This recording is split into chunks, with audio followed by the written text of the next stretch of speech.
Olá, meu querido irmão, querida irmã, com muita alegria nós chegamos a você para trazer mais uma aula do nosso MDA, no estudo que estamos fazendo na Igreja Fonte da Vida, estamos na apostila D2, o poder da cruz, e hoje nós vamos, pela graça do Senhor, estudar a terceira aula, a aula sobre guerra espiritual. Então vamos fazer uma oração, pedir para o Senhor abençoar o nosso estudo aqui, né? Senhor, que o teu Espírito Santo possa tomar a minha mente, meus lábios, possa tomar, Senhor, nossos ouvidos, nosso espírito, nossa alma, nosso corpo, possa abrir nosso entendimento, para que essas verdades estudadas não sejam apenas conhecimento, Senhor, adquirido, mas seja realmente revelação, que transforme a nossa vida e nos capacite, nos habilite, Senhor, para cumprirmos os teus propósitos, Senhor, em nossas vidas. Em nome de Jesus. Amém, Senhor. Amém. Então, irmão, abra a tua apostila aí na página 23, na terceira aula, apostila D2, terceira aula, guerra espiritual. O texto base aí é Apocalipse, capítulo 12, versículo 11, que fala: eles o venceram pelo sangue do Cordeiro e pela palavra do seu testemunho. Estamos em guerra, diz aí na página 23. Enfrentamos um inimigo, o inimigo de nossas almas. Ele tem somente um plano para nossas vidas: quer destruí-las, roubar nossas famílias, nossos negócios, nossa fé. Este capítulo é para aqueles que decidem por vencer o inimigo em lugar de serem vencidos por ele. Gente, a guerra espiritual é uma realidade inquestionável. Você gostando ou não, claro que gostar ninguém gosta. Quem que gosta de guerra, né? Então, mas gostando ou não, ela existe. O inimigo, gostando ou não, ele existe. Tem gente que fala: eu não gosto de falar do diabo. Eu também não gosto, não. Eu gosto de falar de Jesus. Mas não é por não falarmos dele que ele vai deixar de existir. Precisa falar porque ele existe, ele é real, né? Nós não podemos ignorá-lo, tá certo? Ele existe, mas é importante a gente entender que ele, como diz aí, o inimigo é limitado, né? Número 1 aí está escrito: o inimigo é limitado. Deus e o diabo não se encontram em planos iguais, tentando disputar pela força e domínio de sua alma. É de suma importância que você entenda este ponto. O diabo só tem a oportunidade para operar onde você permitir que ele o faça. O apóstolo Paulo disse: e não deis lugar ao diabo, diz aí Efésios 4, 27. Quer dizer, nós temos a liberdade de dar lugar a ele. Se nós não, como nós temos a autoridade de não dar lugar a ele. Está escrito na palavra de Deus. Em outras palavras, diz aí: não ofereça ao diabo nenhum espaço em sua vida. Não pendure uma placa aluga-se em nenhuma área de sua vida. Se você o fizer, ele tomará posse desse território. É sério isso, né?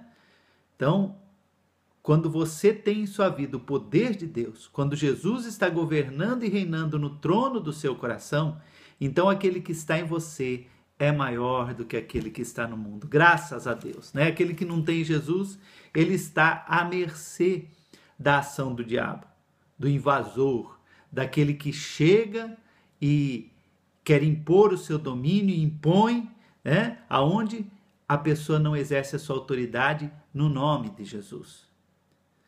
Olha o que diz aí: há pelo menos 7 coisas que o diabo não pode fazer. Primeiro, ele não pode com o sangue de Jesus. Aleluia! Né? Apocalipse 12, 11 que nós lemos: eles, pois, o venceram pelo sangue do Cordeiro e pela palavra do testemunho. Quando o inimigo vem contra você, você pode invocar o sangue de Jesus. O sangue de Jesus está sobre mim. O sangue de Jesus tem poder. Satanás, eu tenho o poder do sangue de Jesus sobre mim para te derrotar. E ele foge do sangue de Jesus. Segundo, o diabo não pode causar-lhe dano. Em 1 João, capítulo 5, versículo 18, diz assim, olha só, 1 João 5, 18. Sabemos que todo aquele que é nascido de Deus não vive em pecado. Quem é nascido de Deus? Aquele que entrega a vida a Jesus. Antes, aquele que nasceu de Deus aquele aqui falando, né, com A maiúsculo, falando de Jesus. Antes, Jesus o guarda e o maligno não lhe toca. O inimigo não pode tocar na nossa vida, diz a palavra. Se você vestir toda a armadura de Deus, como está lá em Efésios, capítulo 6, que nós vamos ver nesse capítulo, né, diariamente, e reivindicar a autoridade que você tem em Cristo Jesus. Em Lucas, capítulo 10, versículo 19, está o texto aí, né, que diz assim, Lucas 10, 19, vamos lá. O Senhor Jesus que disse isso para nós. Eis aí, vos dei autoridade para pisar de serpentes e escorpiões, e sobre todo o poder do inimigo. Olha o que Jesus te diz. Eu te dei autoridade para pisar todo o poder do inimigo, e nada absolutamente vos causará dano. Glória a Deus! Que vitória, que palavra maravilhosa. Tome posse dessa palavra. O Senhor Jesus fala, eu te dei autoridade, e nada pode te causar dano. Vira a página aí, né, na página 24, terceira coisa que o diabo não pode fazer. Ele não pode conhecer todos os seus pensamentos. Lá em 1 Coríntios, né, o Senhor conhece os nossos pensamentos, mas o diabo não. 1 Coríntios capítulo 2, versículos 11 e 16, diz assim, pois qual dos homens sabe as coisas do homem, senão o seu próprio espírito que nele está? Assim também as coisas de Deus, ninguém as conhece, senão o Espírito de Deus. E no versículo 16, pois quem conheceu a mente do Senhor para que o possa instruir? Nós, porém, temos a mente de Cristo. Então, só nosso Espírito e o Espírito Santo que habita em nós quando nós entregamos Jesus, conhece, né, todos os nossos pensamentos. 4, o diabo não expulsará a si mesmo. Né? Mateus capítulo 12, versículo 26. Esta tarefa é nossa, né?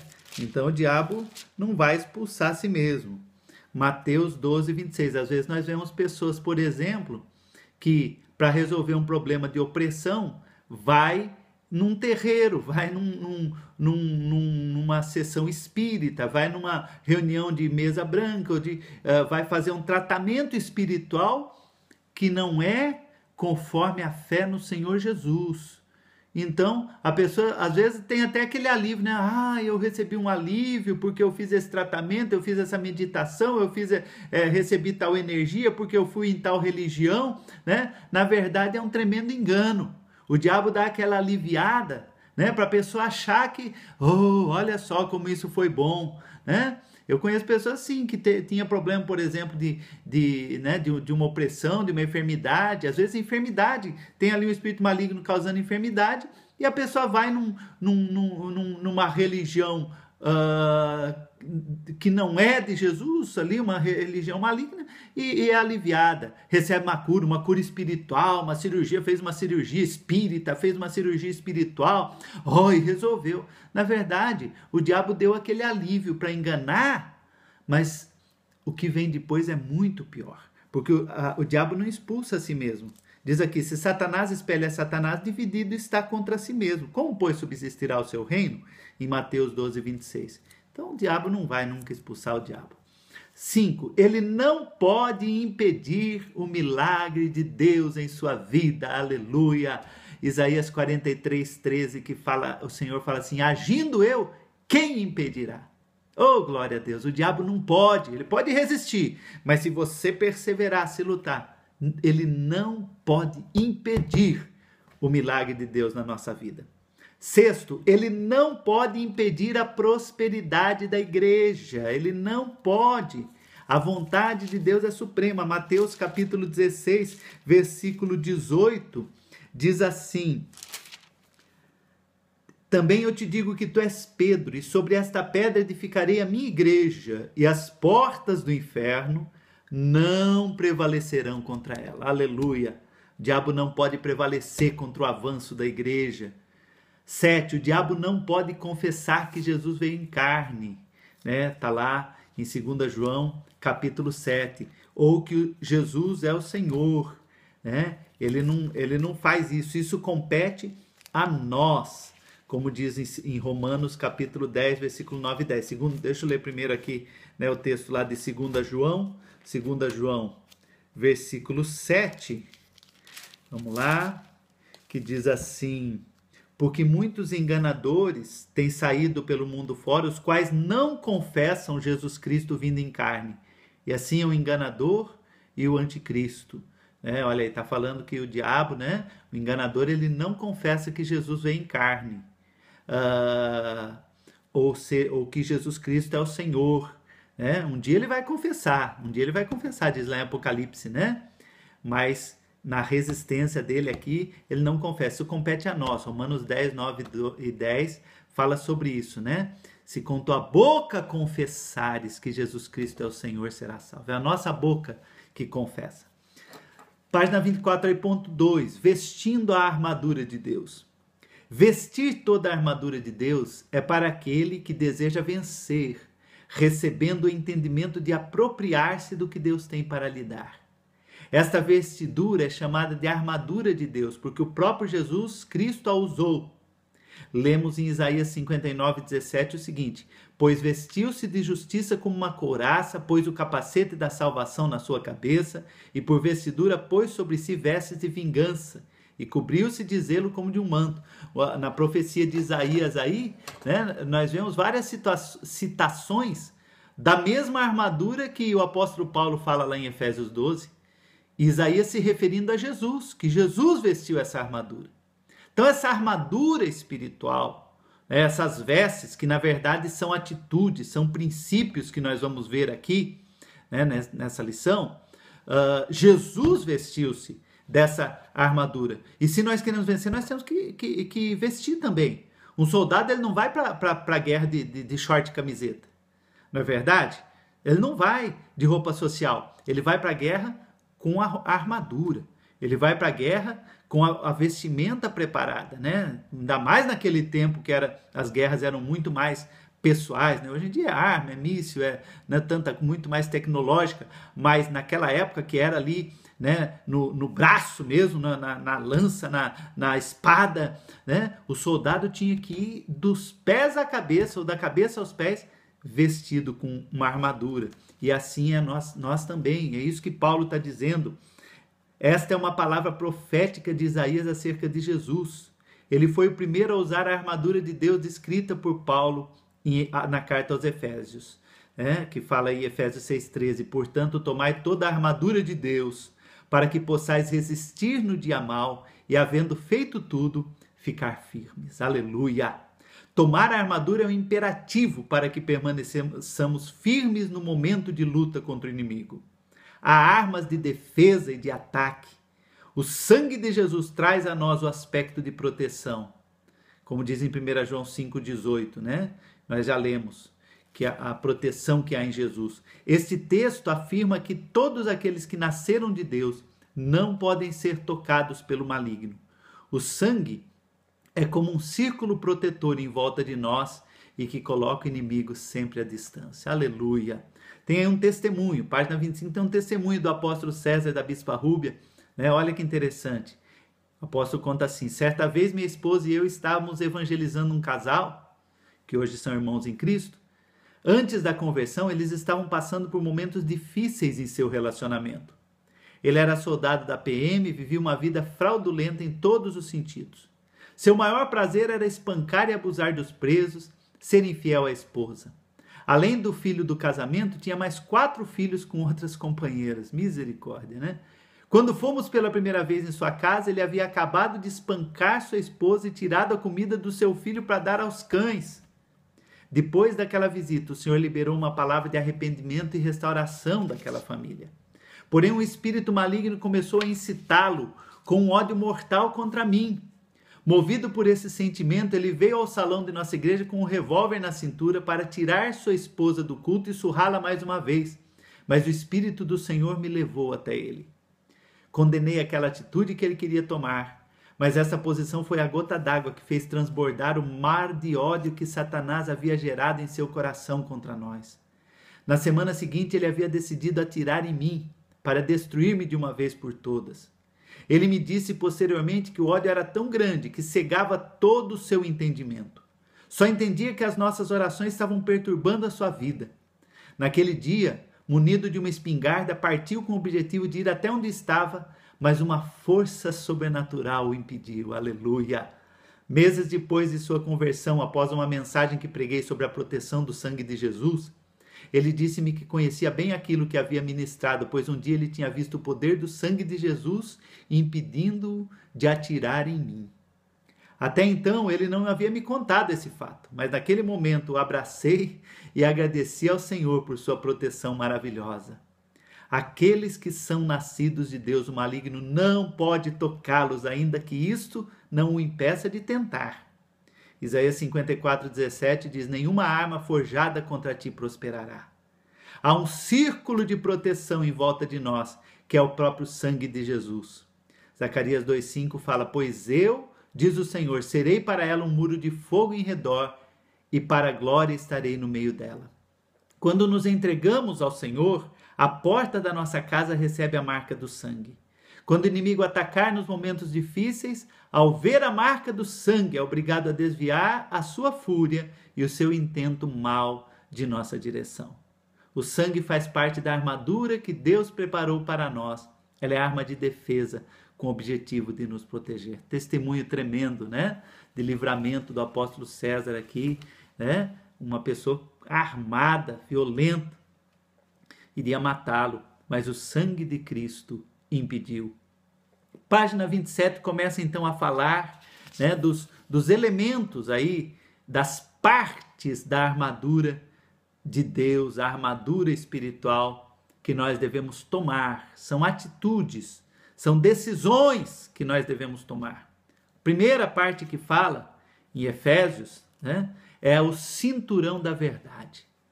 Todo soldado usava um cinturão largo de metal ou de couro para sustentar firmemente a armadura ao corpo e poder manter firme a espada onde ela era fixada. A verdade é poderosa para nos defender das mentiras do diabo e nos libertar. Ela pode nos dar um coração sincero e íntegro e conduzir-nos à maturidade espiritual. Então, o cristão ele tem que viver na verdade. Na verdade, em primeiro lugar, que é Jesus. Na verdade, para com a sua própria vida, na verdade, nas suas palavras, né? Aí em João, capítulo 8, versículo 31 a 36, olha o que diz aí. O Senhor Jesus estava ali confrontando os fariseus, porque eles viviam uma vida de mentira, de engano, mentindo, e Jesus então vai falando, olha, o diabo é o pai da mentira, vocês vivem na mentira. E daí Jesus fala assim, disse pois Jesus aos judeus que haviam crido nele, se vós permanecerdes na minha palavra, sois verdadeiramente meus discípulos, e conhecereis a verdade, e a verdade vos libertará. Responderam-lhe, somos descendência de Abraão e jamais fomos escravos de ninguém. Como dizes, sereis livres? Replicou-lhes Jesus, em verdade vos digo, todo que comete pecado é escravo do pecado. O escravo não fica sempre na casa, o filho sim para sempre. Agora, olha o que ele fala. Se, pois, o filho vos libertar, verdadeiramente sereis livres. Jesus é a verdade.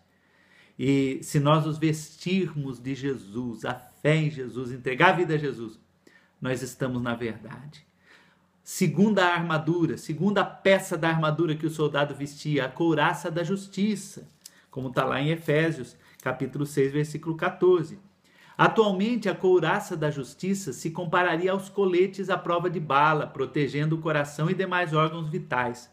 A justiça, segundo o apóstolo Paulo, nos traz a ideia de um relacionamento íntimo e justo com Deus, de termos sido justificados pela sua graça mediante a fé em Cristo Jesus. É uma situação em que o diabo não tem como nos acusar de nada, pois Cristo nos justificou e libertou-nos do pecado. Aleluia! Permanecer firme na fé, não na nossa própria justiça. A guerra espiritual não é eu confiar, eu sou um sujeito bom, eu sou um sujeito justo, eu sou correto. Não, é confiar e ter certeza absoluta da justiça de Jesus que está sobre nós. Jesus morreu para nos justificar. E Romanos 8 fala, agora, pois, nenhuma condenação há para os que estão em Cristo Jesus, no versículo 1. E no 33 e 34 fala assim, Quem, pois, nos separará do amor de Cristo? Será a tribulação? Deixa eu ver aqui. Não, estou lendo errado. É o versículo 33. Quem intentará acusação contra os eleitos de Deus? É Deus quem os justifica. Quem os condenará? É Cristo Jesus quem morreu, ou antes, quem ressuscitou, o qual está à direita de Deus e também intercede por nós. Nós temos a justiça de Jesus. Então, quando o diabo vem com acusações, porque ele é o acusador, né? E às vezes, quando a gente está na batalha, ele vem com acusação. Nós somos pecadores. Vez por outra, nós cometemos pecados, nós erramos, né? E daí vem a acusação. O inimigo vem, às vezes, no momento da oração, no momento que você está na batalha espiritual, no momento que você está até expulsando um demônio. Às vezes ele pode vir querer acusar, mas você fez isso, você fez aquilo. Daí, querido, claro que a gente tem que procurar viver uma vida de justiça. Não dá brecha justamente para o inimigo não ter oportunidade de nos acusar. Mas se ele vier com alguma acusação, verdadeira ou falsa, né? Se for falsa, nós repreendemos. Se for verdadeira, você fala, olha, é verdade, eu pequei. Mas, Senhor Jesus, eu te confesso o meu pecado e eu recebo o teu perdão nessa hora. Eu errei, mas eu sou justificado pelo sangue de Jesus, aquele que nunca pecou. Então, em nome de Jesus, Satanás, e não no meu nome, sai! E ele sai. Porque a justiça de Jesus está sobre nós. Pela fé, nós recebemos a justiça de Jesus. A justiça também se traduz em termos do testemunho de Cristo em nosso caráter, em nossa conduta, em todos os sentidos de nossa vida.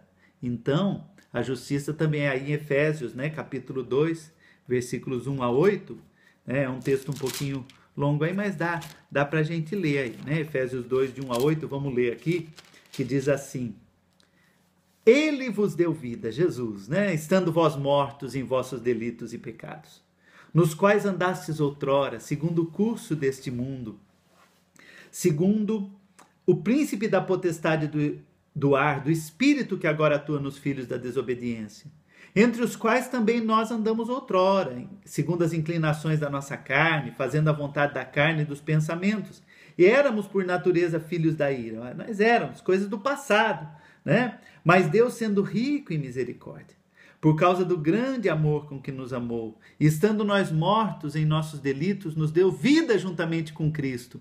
Pela graça sois salvos. E juntamente com ele nos ressuscitou e nos fez assentar nos lugares celestiais em Cristo Jesus, para mostrar nos séculos vindouros a suprema riqueza da sua graça em bondade para conosco em Cristo Jesus. Porque pela graça sois salvos, mediante a fé, e isso não vem de vós, é dom de Deus. Aleluia! O Jesus que nos salvou, ele vive em nós. Então nós temos que viver uma vida de justiça, procurar viver uma vida como ele viveu. A couraça da justiça. Terceira peça da armadura, aí ponto 2.3 na página 27, as botas do evangelho, como está escrito em Efésios 6,15. As botas do soldado, né, representam a preparação do evangelho da paz. Preparação é o mesmo que prontidão ou firmeza. Firmeza inabalável, né? É a mensagem das boas novas que é levada por esses pés e representa a união do homem com Deus, da criatura com o Criador. Preparação é estarmos preparados para enfrentar qualquer situação difícil em favor de Cristo e apresentarmos aos outros o evangelho que liberta as pessoas da escravidão do pecado. A preparação do evangelho é você estar, né, com o evangelho, a consciência, a revelação do evangelho, a palavra do evangelho firme na tua vida. Estar firme no evangelho, se preparar, né? Para isso você está estudando, por exemplo, nós estamos estudando essa apostila, estudando o D2, nos preparando no evangelho para a guerra, né? A bota, a sandália, fala dos pés, significa do nosso caminhar, a nossa vida, a nossa caminhada, ela é pelo evangelho. Esse é o nosso caminho, esse é o nosso propósito de vida, é o evangelho de Jesus. É viver para testemunhar, para pregar o evangelho, para manifestar o evangelho. É para isso que a gente vive, né? Não é para a gente ir para o céu, porque senão quando a gente entregar a vida a Jesus, a gente já ia para o céu, Jesus já nos levava, a gente parava de sofrer aqui. Mas nós temos uma caminhada aqui, irmão. Temos uma caminhada pelo evangelho, de divulgar o evangelho, de expandir o evangelho, de manifestar o reino. e você está sendo preparado, eu estou sendo preparado. O Senhor coloca a sua palavra em nós, o Senhor impregna o seu evangelho dentro de nós, para que nós possamos caminhar e levar esse evangelho, seja por palavras, seja por testemunhos, né, aonde nós formos. Quarta peça da armadura é o escudo da fé. Efésios 6,16 fala: tomai também o escudo da fé, com o qual podereis apagar todos os dardos inflamados do maligno. Na vida espiritual do cristão, o escudo da fé, o escudo e a fé são usados para rebater os dardos do maligno. O escudo romano media cerca de 1,20 m por 75 centímetros, né, e cobria a pessoa inteira. Deus é o nosso escudo, segundo a sua perfeita palavra em Provérbios 30, versículo 5. Ela é completa e total, Salmo 91, 4. Vamos ler esses dois versículos, né? Para que o homem seja protegido das setas flamejantes do maligno. Vamos lá. Provérbios, capítulo 30, versículo 5. Aleluia! Diz assim: toda a palavra de Deus é pura, ele é escudo para os que nele confiam. Aleluia! Deus é nosso escudo que nos protege, né? E o Salmo 91, 4 fala: cobrir-te-á com as suas penas e sob suas asas estará seguro. A sua verdade é pavês e escudo. Aleluia! No Salmo 89 tem um versículo interessante também, né, que fala no versículo 18, né? Pois ao Senhor pertence o nosso escudo. Glória a Deus. Aleluia. Ponto 5, 2.5. O capacete da salvação. Devemos buscar e usar os benefícios alcançados por Jesus Cristo, como o perdão dos pecados, a libertação, a adoção na família de Deus. O capacete é a segurança da salvação que nos protege dos ataques em nossa mente. Onde o capacete é usado? Na cabeça. Então, o que está falando? Da nossa mente, né? Nosso cérebro estar cheio da revelação, cheio da palavra, cheio da confiança das promessas de Deus, né? Por isso é importante ler a palavra, encher a sua mente com a palavra de Deus, ouvir a palavra, ouvir músicas cristãs, ouvir pregação, ir na igreja, para a mente não estar cheia de... Se você ficar o dia inteiro assistindo televisão, ficar o dia inteiro escutando música do mundo, ficar o dia inteiro escutando bobagem que as pessoas falam, escutando as notícias, até as situações do mundo, sua mente vai ficar cheia disso. Mas a nossa mente, ela tem que estar cheia da revelação, da consciência, da salvação, da palavra de Deus. Aleluia. Ponto 6. A espada do Espírito. É a única das armas que pode ser usada tanto para atacar como para defender de toda intimidação que venha da parte do diabo por palavras ou situações, né? Em Mateus, capítulo 5, versículos 11 e 12. É o texto que está aí. Diz assim a palavra de Deus: bem-aventurados os perseguidos por causa da justiça, porque deles é o reino dos céus.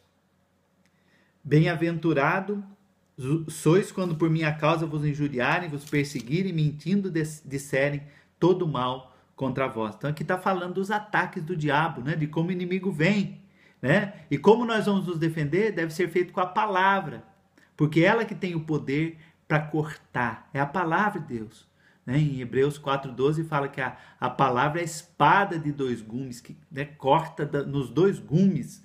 Nunca devemos ter vergonha de usar a palavra. Reconhecemos nossa confiança na autoridade da palavra de Deus e na sua inspiração divina. Gente, a palavra de Deus, por isso a gente tem que ler a Bíblia, estudar, ouvir, encher a nossa vida com a palavra de Deus. Nunca é demais ler a Bíblia. Leia a Bíblia, tenha plano de leitura, leia uma vez por ano, 2, 3, né? Em 1 Timóteo 3, 16 e 17, o texto que está aí fala sobre o poder da palavra de Deus, né? 1 Timóteo, capítulo 3, eu acho que está errado, é 2 Timóteo, na verdade, capítulo 3, versículo 16 e 17. Isso, está errado aí na apostila minha, pelo menos aqui. Diz assim: Toda a Escritura é inspirada por Deus e útil para ensino, repreensão, correção, educação na justiça, a fim de que o homem de Deus seja perfeito e perfeitamente habilitado para toda boa obra. A palavra, as Escrituras, são armas poderosas, é a espada com a qual nós vencemos o nosso inimigo. Aqui, pois, estão as 6 peças que em conjunto perfazem a armadura de Deus. Ele é quem a fornece, ainda que seja a nossa responsabilidade de tomá-la, vesti-la e empregá-la com confiança contra os poderes do mal. Aí é que entra a nossa fé e nossa atitude. Página 29 aí para encerrar. Ponto 3. As razões para estarmos atentos. Estamos em guerra. Tome o direito de buscar toda a herança de Deus para você, para sua família, para o seu trabalho. Enfrente o inimigo por, primeiro, alguém de sua família que não conhece a Jesus como Senhor e Salvador. Tem alguém na sua família que precisa ser salvo? Tome a decisão. Deus te colocou como autoridade na sua família. Fala, eu vou lutar, eu vou usar a armadura de Deus e eu vou lutar por essa vida. Por um filho que anda com pessoas que não agradam a Deus, uma filha. Nós como pais, se você é pai já, um filho. E às vezes aqueles filhos espirituais que Deus nos dá, filhos que, às vezes você não é pai biológico, mas você, tem pessoas que você, de repente você lida com pessoas, você é um professor, de repente você é um discipulador, de repente você é um líder no trabalho, numa empresa, na escola, em algum lugar, pessoas que Deus coloca ao teu redor, você deve guerrear na fé por essas vidas. Lutar com relação às dificuldades financeiras, que é uma área que o diabo tenta tanto, nos pegar, amarrar as finanças, porque nós dependemos do dinheiro hoje para tudo. Então lute pela sua vitória financeira. Lute contra enfermidades, conflitos, mentiras, injustiças, diz aí o ponto 4. São ações do diabo tudo isso. Deus não criou enfermidade, Deus não criou a mentira, não criou a injustiça, São coisas diabólicas que nós temos que lutar sempre. Não aceite com naturalidade, com normalidade essas coisas. Casamento com problemas. Deus criou o casamento para ser uma bênção na nossa vida. Então, se o teu casamento ou se alguém ao seu redor está com problemas no casamento, lute, exerça a tua autoridade na guerra espiritual. Amém? Faça a lição aí, da página 29 e 30, por favor, Responda, estude, é muito importante você fazer isso. E na próxima semana nós vamos estudar a 4ª aula sobre quebra de maldições. Vamos orar. Senhor, eu te agradeço por essa aula, te agradeço por esses ensinamentos tão preciosos, Senhor.